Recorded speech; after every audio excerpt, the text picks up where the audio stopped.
Systematically chief minister Yogi Adityanath को किन्हीं वजहों से कमजोर करने की कोशिश हो रही? देखिए ब्रजेश जी, मुझे ऐसा नहीं लगता कि आदरणीय योगी आदित्यनाथ जी को कहीं से भी कमजोर करने की कोशिश हो रही है। आपको तो मुझसे ज्यादा पता होगा कि केशव प्रसाद मौर्य जी अपना विधायक का चुनाव हार आते, फिर भी एक पार्टी उन्हें उप मुख्यमंत्री जैसा पद देती है। ये पार्टी की महानता नहीं मानी जानी चाहिए क्या? समाजवादी पार्टी के प्रवक्ता कह रहे थे पीडीए के लिए, पीडीए का कैंडिडेट अगर हार के भी आता है,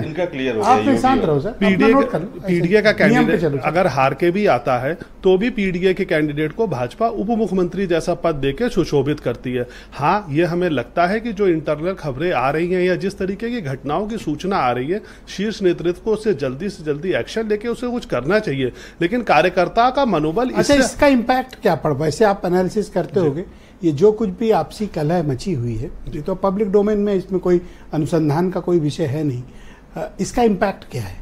देखिए, इसका इम्पैक्ट अगर मेरी एनालिसिस से आप मानेंगे तो मुझे लगता है आदरणीय योगी आदित्यनाथ जी और पावरफुल नेता इन सब समीकरणों के बाद बन के उभर के आएंगे और 27 तक कोई भी यूपी में बदलाव की किसी भी तरीके की संभावना नहीं है। क्योंकि अगर आप भाजपा के बैकग्राउंड को स्टडी करेंगे तो ये पॉलिसी शुरू से चलती आ रही है।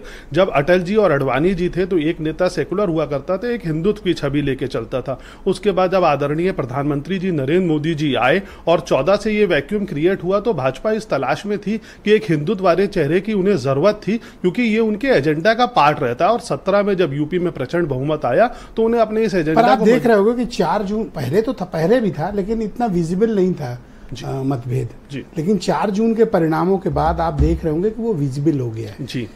और ये ऐसा प्रतीत हो रहा है और दिख भी रहा है कि बीजेपी अपोजिशन से 4 जून के बाद नहीं लड़ रही, आपसी कलह को ही नहीं सेटल कर पा रही है। और मैं देख रहा हूं कि इसमें आलाकमान की भी कोई दिलचस्पी नहीं। देखिए, हमारा परिप्रेक्ष्य इसमें ये समझता है, आपकी अपनी एनालिसिस होगी कि भाजपा जो है आदरणीय योगी आदित्यनाथ जी को इन सारे डिफरेंसेस के बाद और मजबूत करके लाएगी। और जब आपको इसका रिजल्ट दिखेगा तो यूपी की जनता को ये क्लियर हो जाएगा कि 27 तक देश प्रदेश कैसे चलेगा। ये विवाद कुर्बानी मांगता है या फिर नॉर्मली सेटल हो जाएगा? नॉर्मली सेटल हो जाएगा, इसमें कोई कुर्बानी की जरूरत नहीं जरूरत होगी। ओके, अजय वीर सिंह जी को लाया जाए।